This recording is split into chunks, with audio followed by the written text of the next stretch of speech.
बहुत बार ऐसा होगा कि आपको इस तरीके का फंक्शन दिया हुआ होगा, तो हम उसको कैसे टैकल करेंगे, उसके लिए है ना हमें मेथड्स ऑफ इंटीग्रेशन की ज़रूरत पड़ेगी। तो सबसे पहला जो मेथड ऑफ इंटीग्रेशन हम सीखेंगे ना, उसका नाम है इंटीग्रेशन बाय सब्सटीट्यूशन।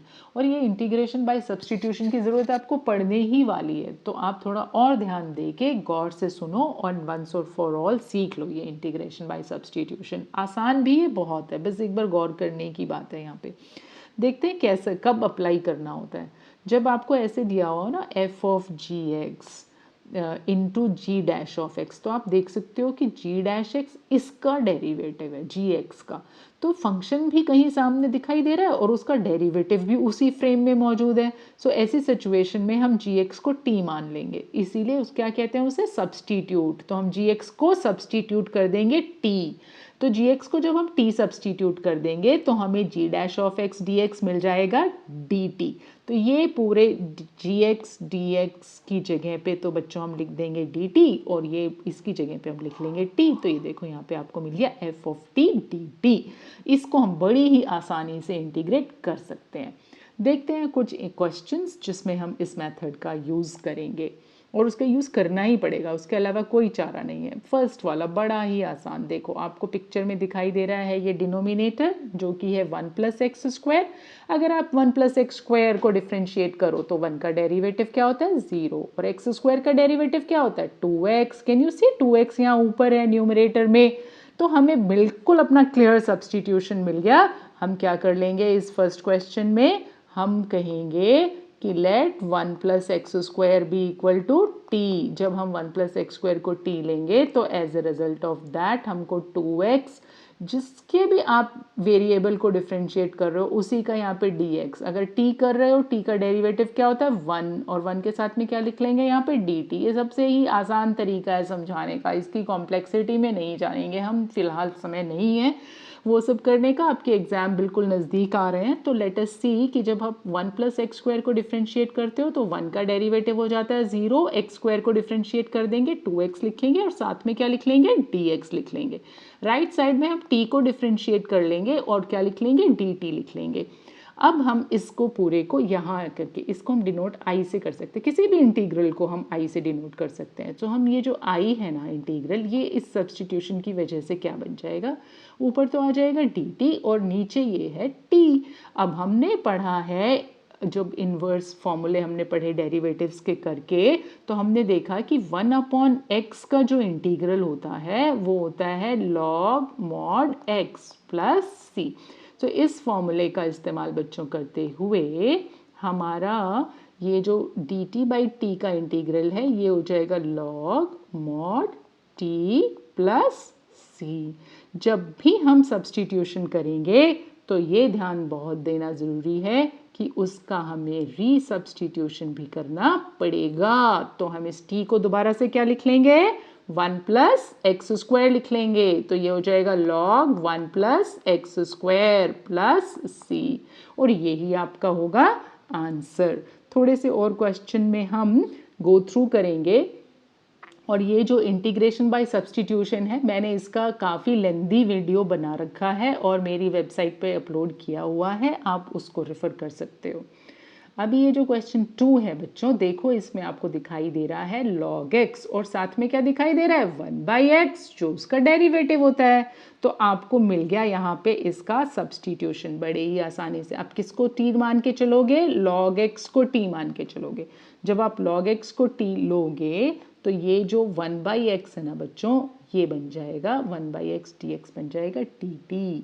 इसी तरीके से इस थर्ड क्वेश्चन में आप देख सकते हो कि x को कॉमन निकाल सकते हो आप। सो थर्ड क्वेश्चन में हम क्या करेंगे, i इक्वल टू लिखेंगे इंटीग्रल ऑफ 1 अपॉन, मैंने x को कॉमन निकाल दिया तो ब्रैकेट में क्या बच जाएगा 1 प्लस लॉग एक्स बच जाएगा।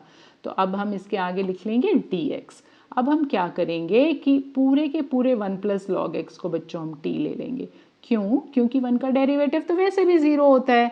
तो जब हम 1 प्लस लॉग एक्स को t लेंगे ना तो फिर इसका डेरिवेटिव क्या बन जाएगा, 1 का डेरिवेटिव हो जाएगा 0 और log x का डेरिवेटिव क्या हो जाएगा 1/x। तो आपको मिलेगा 1/x dx equal to dt, ये मिल जाएगा। तो ये सारे हम सब्सटीट्यूशन जाके आई में कर लेंगे, तो वहाँ पे हमें ये पूरा का पूरा जो 1/x था ये और dx मिलके तो लिख देंगे उसकी जगह पे dt, और बाकी 1 + log x की जगह पे हम लिख लेंगे t।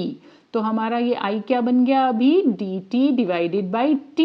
dt बाई t का इंटीग्रल फिर से जैसे ऊपर हमने लिखा था log mod t plus c, और t क्या है, t है हमारा 1 + log x, उसे कर देंगे रीसब्स्टिट्यूट और आपका मिल जाएगा आपको आंसर।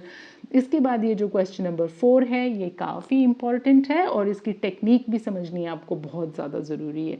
यहाँ पे बच्चों देखो साइन का एंगल दे रखा है cos x, ऐसे ही साइन का एंगल cos x दिया हुआ हो या किसी और ट्रिग्नोमेट्रिक का एंगल x की बजाय कुछ भी और दिया हो ना, ये आपके लिए सबसे बड़ा हिंट होता है कि इसको ही टी लेना है। सो हम क्वेश्चन नंबर 4 में मान के चलेंगे कि क्वेश्चन नंबर 4 में cos x को टी लेंगे। तो जब हम cos x को टी लेंगे ना बच्चों, तो उसकी वजह से हमें minus sine X D X मिल जाएगा dt। ये जो माइनस साइन होते हैं और ये जो कांस्टेंट्स होते हैं ना, ये कोई प्रॉब्लम नहीं पोज करते, ये बड़ी ही आसानी से हम इन्हें एडजस्ट कर पाएंगे। तो मेरा जो आई है ना वो इंटीग्रल माइनस से तो शुरू नहीं था, तो ये माइनस को कहाँ लेके चले जाएंगे हम, dt के साथ में लेके चले जाएंगे, वहाँ पे एडजस्ट कर देंगे तो माइनस dt बनेगा। माइनस dt में माइनस को हम इंटीग्रल के बाहर ही खड़ा कर देंगे, अंदर लेके आने की ज़रूरत नहीं है। So we will leave it outside and then we will write this sine X D X, ये वाला जो साइन एक्स है ये डी एक्स के साथ मिलके आपको डी टी दे रहा है, और साइन ऑफ कॉस एक्स आपको देगा sine of T D T. देखिए किस प्रकार से हमने माइनस को यहाँ पे एडजस्ट किया है।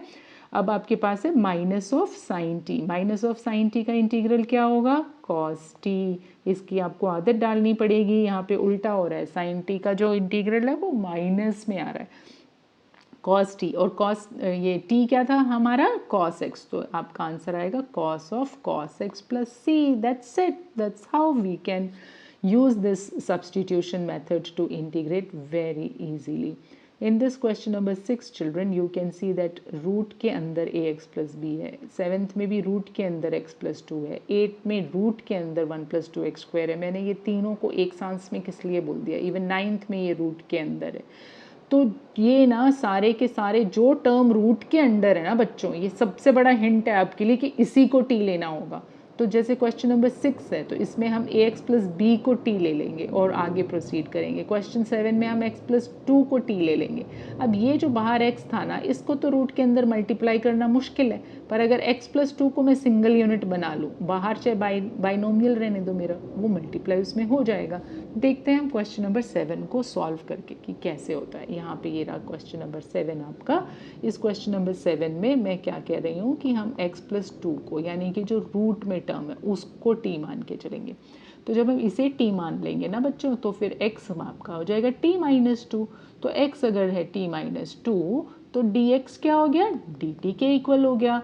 तो ये सारी चेंजेस हम किस में कर लेंगे, इंटीग्रल में। तो इंटीग्रल में जहाँ पे x लिखा था उसकी जगह पे लिख लो t माइनस 2, जहाँ पे रूट के अंदर x प्लस 2 था उसको तो हम t मान चुके, और जहाँ dx था तो dx तो dt बन चुका है, तो उसको हम dt लिख लेंगे।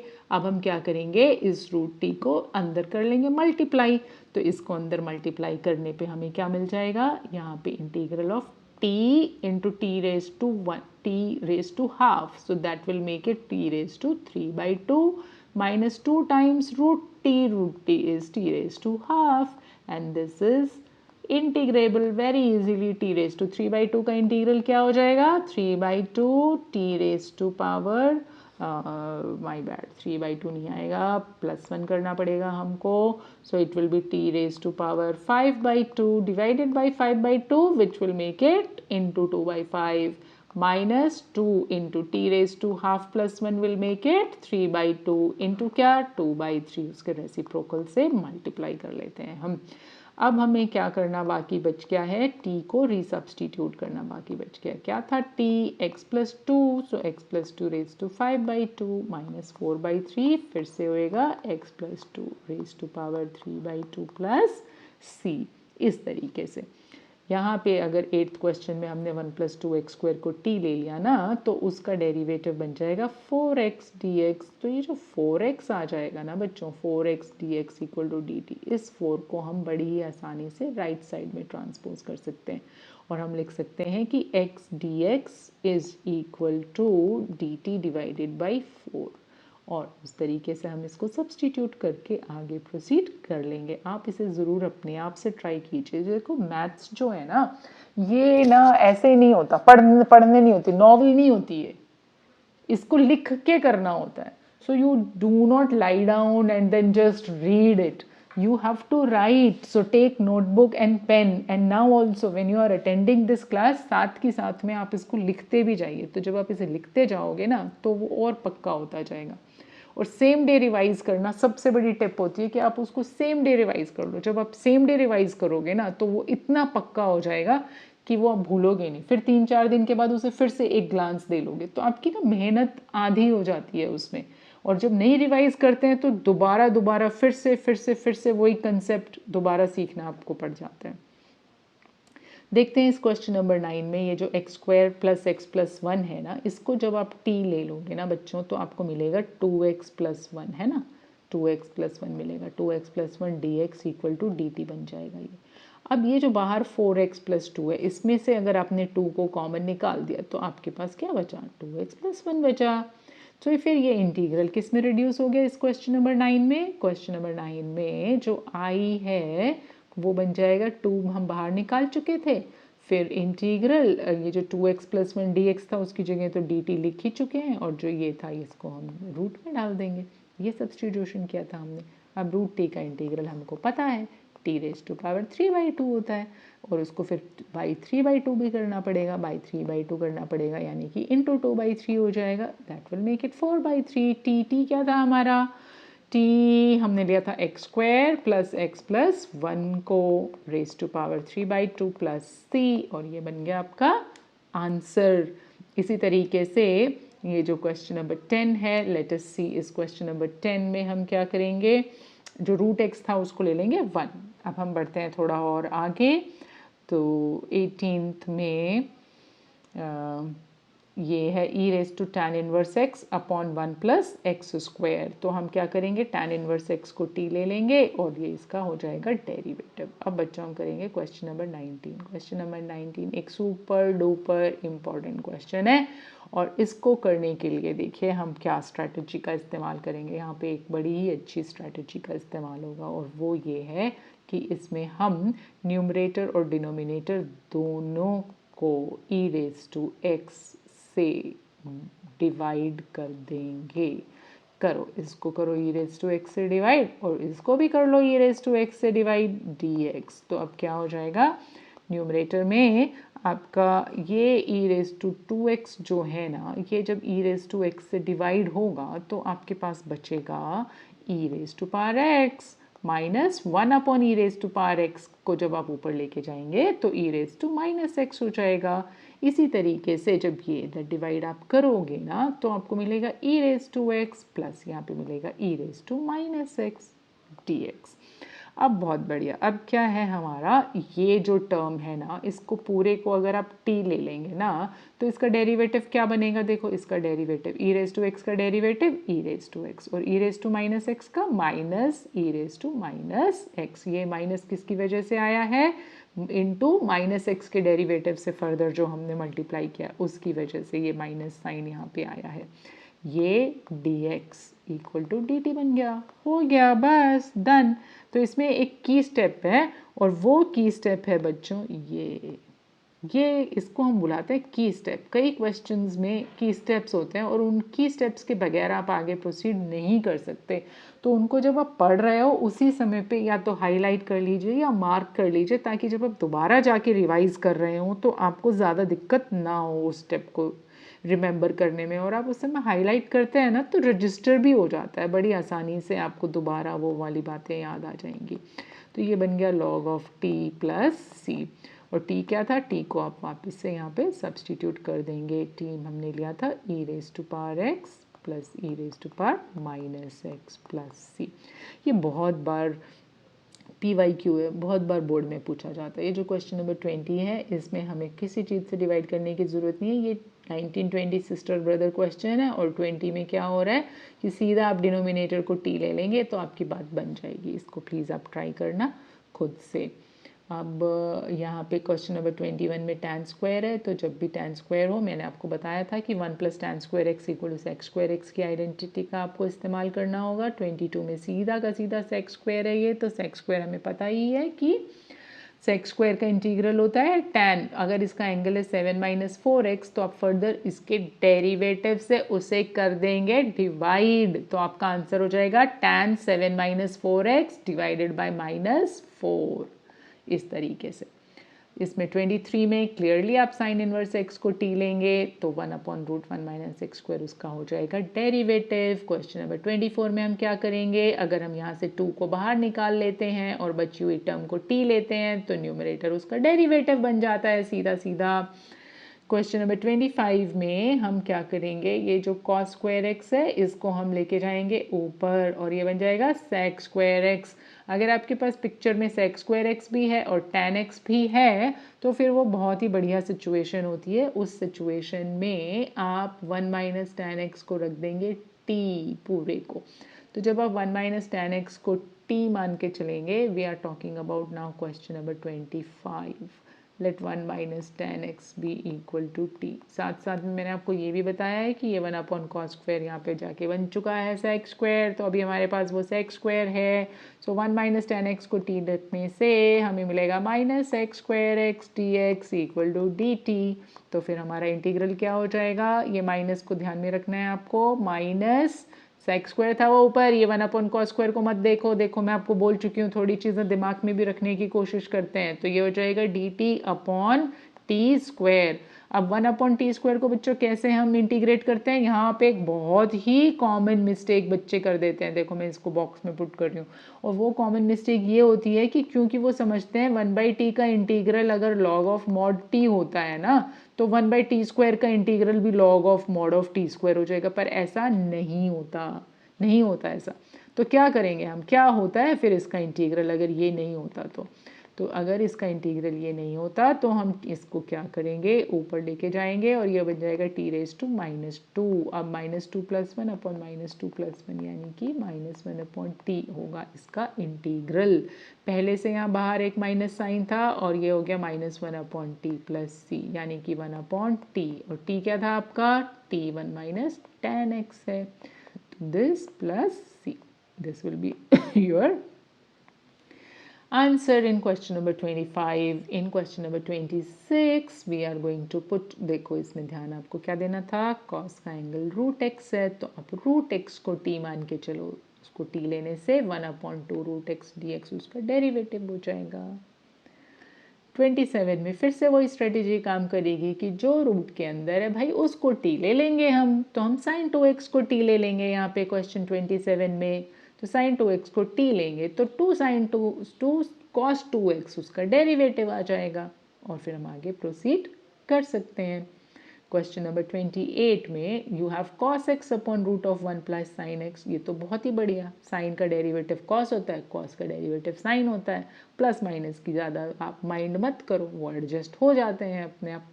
तो ये जो 1 + sin x है रूट के अंदर, फिर से कौन सी कैटेगरी आ गई बेटा, सब्सटीट्यूशन में। इस क्लास के बाद ये मत कहना कि हमें दिक्कत हो रही है, ध्यान से सुनो, बहुत अच्छे से समझा रही हूँ मैं आपको यहाँ पे। ये जो 1 + sin x है ये रूट के अंदर था। ज़्यादातर 2-3 तरीके होते हैं, या तो जैसे यहाँ पे ये 26 क्वेश्चन में cos ऑफ √x था, ये इसके पिछले वाले क्वेश्चन में आपको sin ऑफ cos x का एंगल दे रखा था, यहाँ पे cos ऑफ √x का एंगल दिया हुआ है, तो cos ऑफ कुछ और एंगल हो, sin ऑफ कुछ और एंगल हो, tan ऑफ e⁻x हो, तो उन सबको ही हम t मान करके चलते हैं। ये हमारे लिए क्लू होता है। और दूसरा हमारा क्या क्लू होता है, जो टर्म रूट के अंदर दी हुई होती है उसको t मान के चलते हैं। आप देखो दोनों में से एक चीज़ ज़रूर क्लिक कर जाएगी। तो यहाँ पे 27 में sin 2x को अगर आप t मान के चलोगे उसका डेरिवेटिव आपके सामने लिखा हुआ है। 28 में 1 + sin x को t मान के चलो तो उसका डेरिवेटिव cos x ऊपर लिखा हुआ है।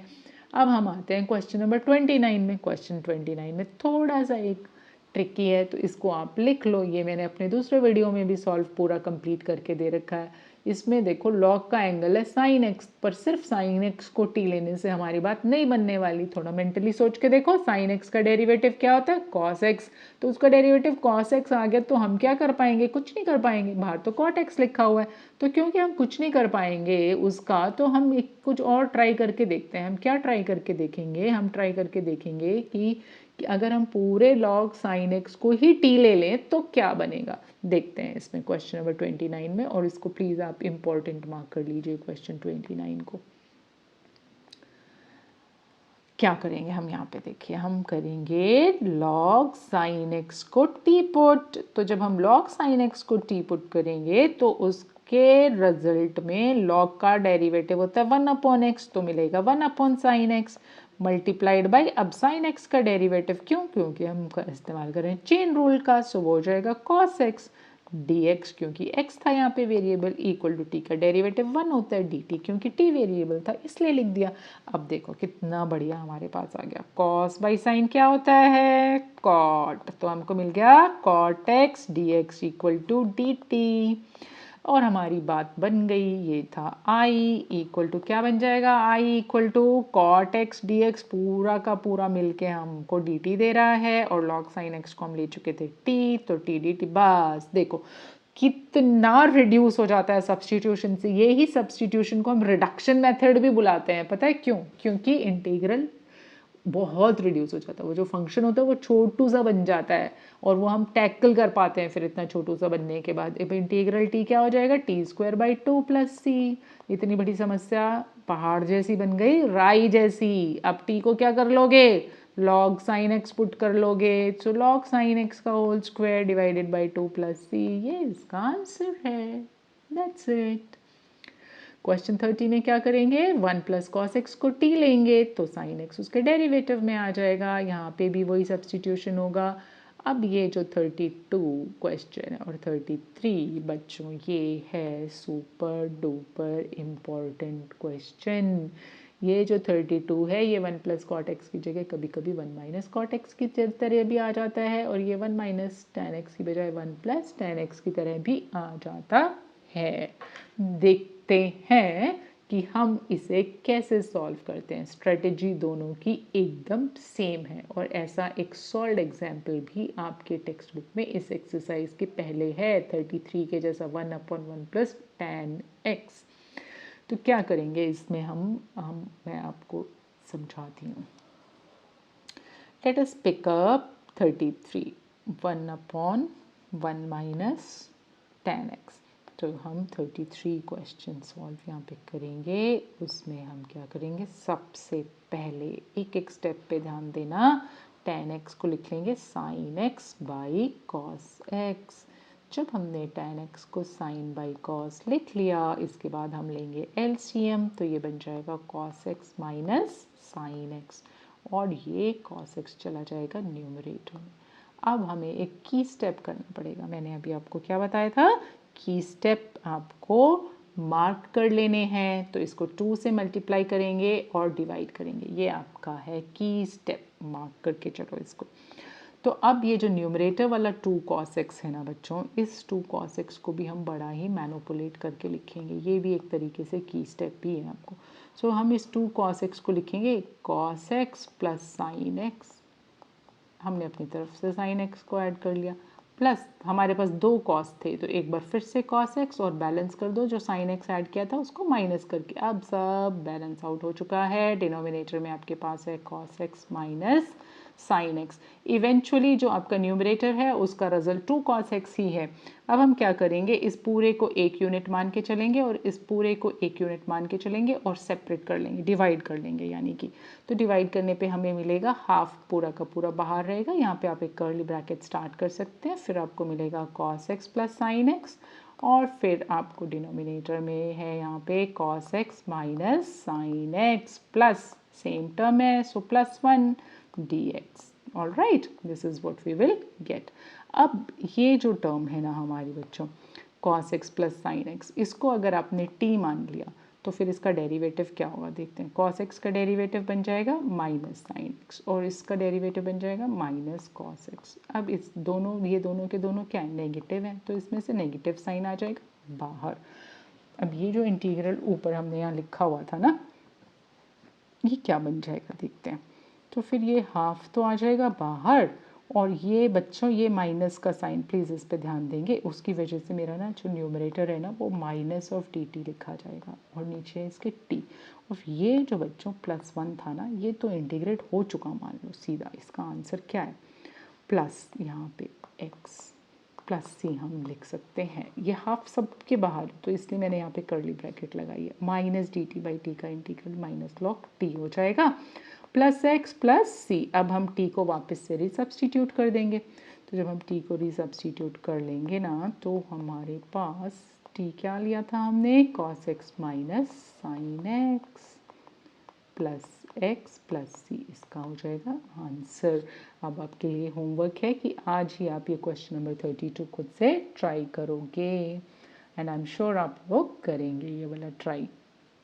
हर एक का स्टेप्स यही होएगा, पहले साइन कॉस के टर्म में लिखो, फिर इंटू 2/2 करो, और फिर न्यूमरेटर को आप रीराइट कर लो।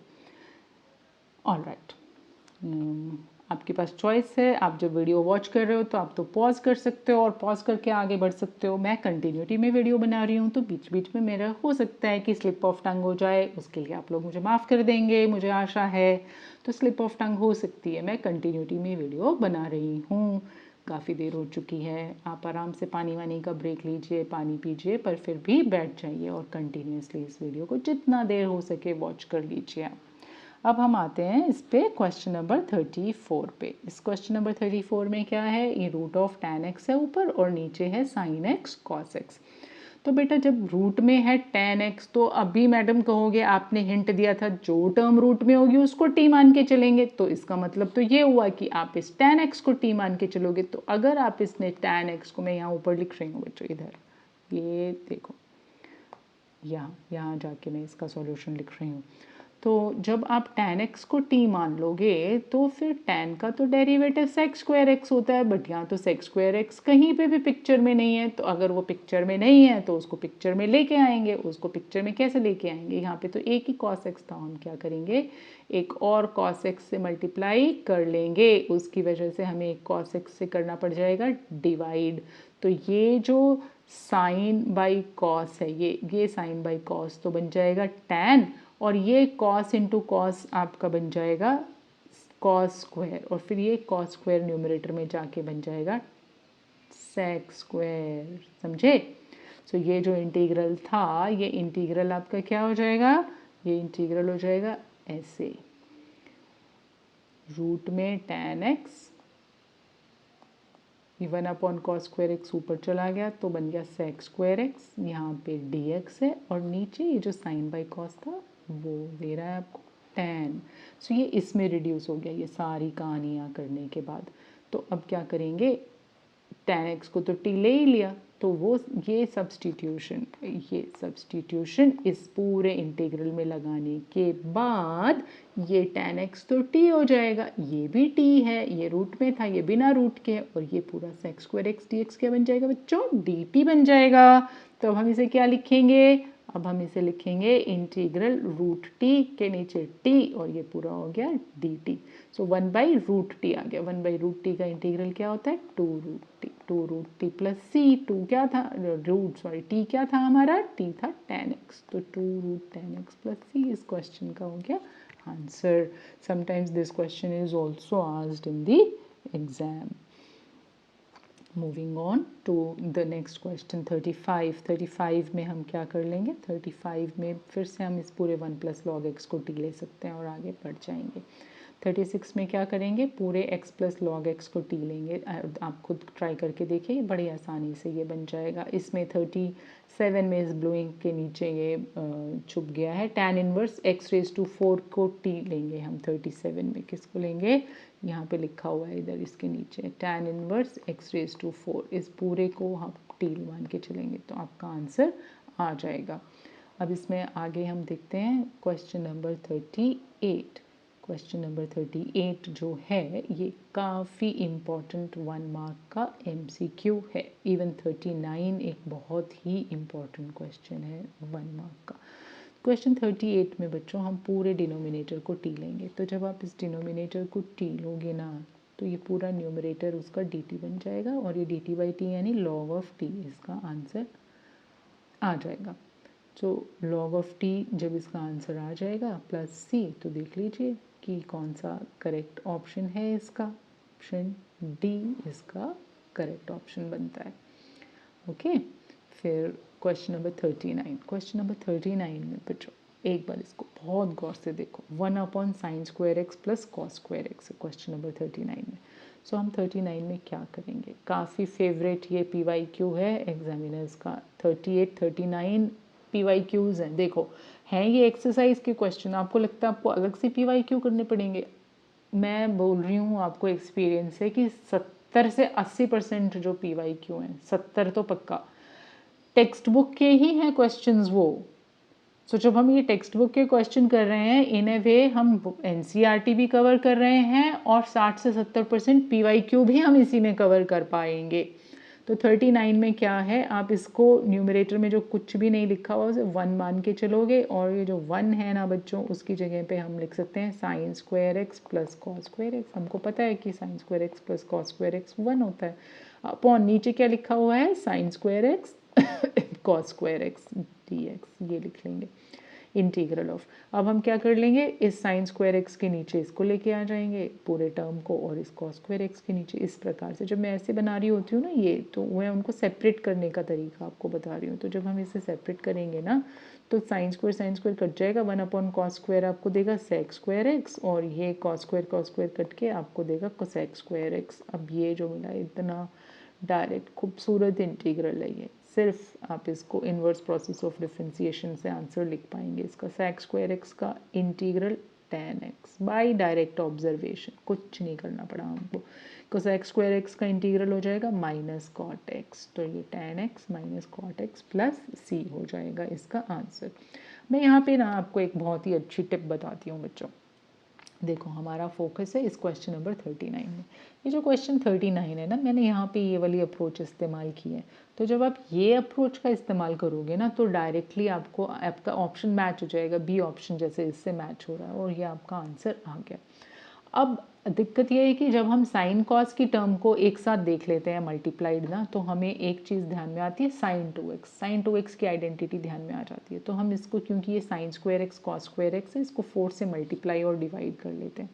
तो जब हम इसे 4 से मल्टीप्लाई और डिवाइड कर लेते हैं ना, तो ये मेरा बन जाता है sin 2x का होल स्क्वायर। ऑफकोर्स ये 4 तो ऊपर चला जाएगा, तो sin 2x का वो जो होल स्क्वायर बन जाएगा नीचे, वो ऊपर जाके cosec² देगा आपको। तो जब आप उसको इंटीग्रेट करोगे ना, तो एक डिफरेंट आंसर आएगा। तो अक्सर ना ये क्वेरी रहती है बच्चों की कि मैम ये टेक्निक यूज़ करने से तो डिफरेंट आंसर आ रहा है, तो कौन सा सही है? क्या ये सही है जो टेक्स्ट बुक में दे रखा है ऑप्शन, या जो उनका आंसर आया?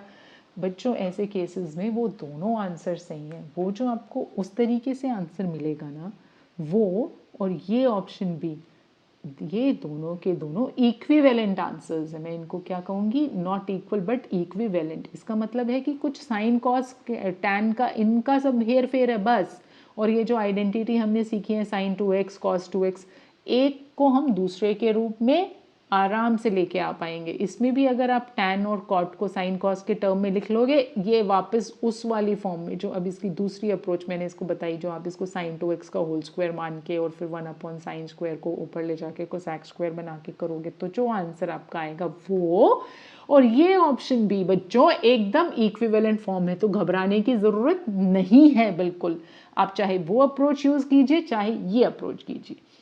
अब एक और यहाँ पे कैच ये आ जाता है, ध्यान से सुनना, कि ये जो क्वेश्चन नंबर 39 था बच्चों, ये MCQ आ गया। अभी किस्मत से ये MCQ आ गया, तो अब हम यहाँ पे बाध्य हो गए एक ऑप्शन को टिक करने में। मैंने अगर अपनी दूसरी अप्रोच इस्तेमाल की तो बिल्कुल भी ABCD में से कोई भी ऑप्शन उसमें नहीं आने वाला। तो हमें फिर भी करेक्ट ऑप्शन तो टिक करना है। तो क्योंकि हमको करेक्ट ऑप्शन टिक करना है, तो हम उस आंसर को और सिंप्लीफाई करके इस फॉर्म में लाने की कोशिश करेंगे। इसलिए मैं कहती हूँ कि इस पे अभी ही ध्यान दे लो और मान के चलो कि ये यहाँ पे है की स्टेप, और ये यहाँ पे की स्टेप अगर आप याद रखोगे, आपको कहीं कोई रास्ते में दिक्कत नहीं होने वाली। आप आराम से बड़ा ही स्मूथली ये ऑप्शन यहाँ पे प्राप्त कर पाएंगे, जो इसके एक ऑप्शन को मैच कर जाएगा। That's it. और इतनी मैंने इस क्वेश्चन के अराउंड महाभारत सुना दी है आपको कि अभी तो आपको ये पक्का याद रहेगा कि यहाँ पे sine square x plus cos square x करके चल लो, सुखी रहोगे। अगर इसको साइन 2x में कन्वर्ट करोगे तो एक ऐसी फॉर्म आएगी जो इसके आंसर से मैच नहीं कर रही होगी, आपको और दिक्कत और कन्फ्यूजन क्रिएट होगा। बाकी के 38 क्वेश्चन भी आपको सॉल्व करने हैं, एक ही पे तो इतना टाइम नहीं आप व्यतीत कर सकते, और ये आएगा भी 1 नंबर का। I hope you understood what I am trying to से।